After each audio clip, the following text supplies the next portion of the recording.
हम महात्मा के द्वितीय अध्याय में प्रवेश करें भागवत का। तो वहाँ पर क्या बोले नारद जी, भक्ति संवाद हो रहा है।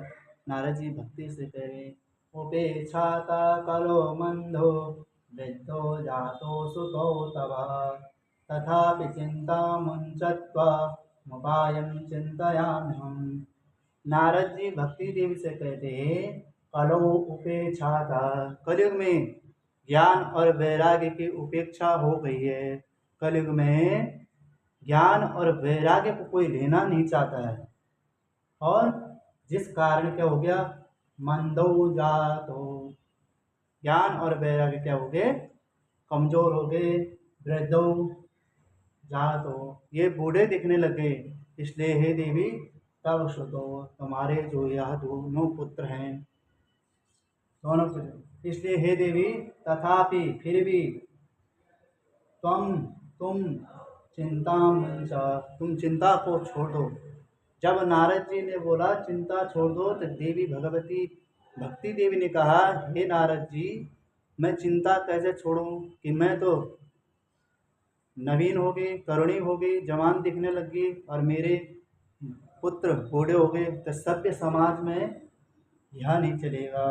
तो नारद जी क्या आगे क्या बोलते हैं, बोले उपायम चिंतयामि हम चिंतयामि, मैं इस चीज़ का उपाय का, साधन का उपाय ढूंढूंगा कि ये दोनों वृद्ध पुरुष जवान कैसे होंगे। स्थलिना सदृशा कोऽपि युगो नास्ति वरानने तस्मिंस्त्वां स्थापयिष्यामि गेहे गेहे जने जने। नारद जी कहते हैं, हे वरानने, हे सुंदरी, कलिना सदृशा कोऽपि, कल के समान कोई युग है ही नहीं है, युगो नास्ति। इसलिए हे देवी तस्मिन, इसलिए हे देवी त्वाम, तुम्हारी स्थापयिष्यामि, स्थापना करूँगा कलयुग में। कहाँ कहाँ, बोले गेहे गेहे जने जने, घर घर में और जन जन में। इसलिए तुम इस चीज़ की चिंता मुंचा, तुम इसकी चिंता छोड़ दो। अन्य धर्मास्तिरस्कृत्य पुरस्कृत्य महोत्सवान् तदा नाहं हरिदासो लोके त्वां न प्रवर्तये। नारद जी कहते, अन्य धर्मान, अन्य धर्मों को तिरस्कृत्य, पीछे छोड़कर, महोत्सवान, भगवान के लीलाओं को, भगवान की कथाओं को, भगवान के महोत्सवों को पुरस्कृत्य, आगे कर करके, लोके त्वां न प्रवर्तये, संसार में तुम्हारी स्थापना नहीं की, तो तदा अहम, मैं, तदा तब, हरिदासो ना, मैं भगवान का सेवक नहीं हूँ।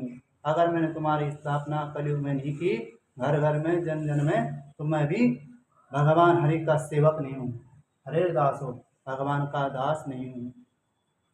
इसलिए हे देवी त्वदन्वितास ये जीवा भविष्यन्ति कलाभिः पापिनोऽपि गमिष्यन्ति निर्भयं कृष्ण मंदिरम। नारद जी कहते, ये जीवा, ये जीव जो कलयुग में होने वाले प्राणी, जन्म लेने वाला प्राणी है, ये जीवा, ये जीव, त्वद अन्विता, तुम्हारी भक्ति का, जिनके अंदर तुम्हारी भक्ति का वास होगा, कलौ, यह कलौ, इस कलयुग में, भविष्यन्ति, इस कलयुग में जो भविष्य में होंगे, जिनका जन्म होगा, उनके अंदर त्वत अन्विता, तुम्हारी भक्ति वास होगा जिनके अंदर, तो पापिनों की निर्भयम कृष्ण मंदिरम गमिष्यन्ति, अगर वह पापी भी होगा, उसने गलती से पाप भी कर देगा, तो निर्भय होकर भगवान श्री कृष्ण के उस वैकुंठ धाम को, कृष्ण मंदिर मतलब ये इस अभी का मंदिर नहीं, वो मंदिर है भगवान वैकुंठ धाम, तो कृष्ण मंदिरम गमिष्यन्ति, वो निर्भय होकर भगवान के धाम को जा सकता है। पर कौन, बोले येषां चित्ते वसेत् भक्ति सर्वदा प्रेम रूपिणी नाते पश्यन्ति केनाशा सपनेऽप्यमलमूर्तय।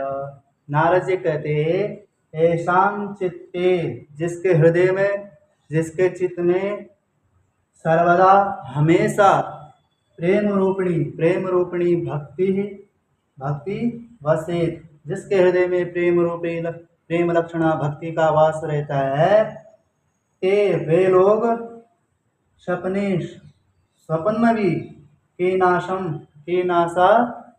मतलब होता है यमराज को ना पश्यंती, वह स्वप्न में भी यमराज के दर्शन नहीं करते हैं।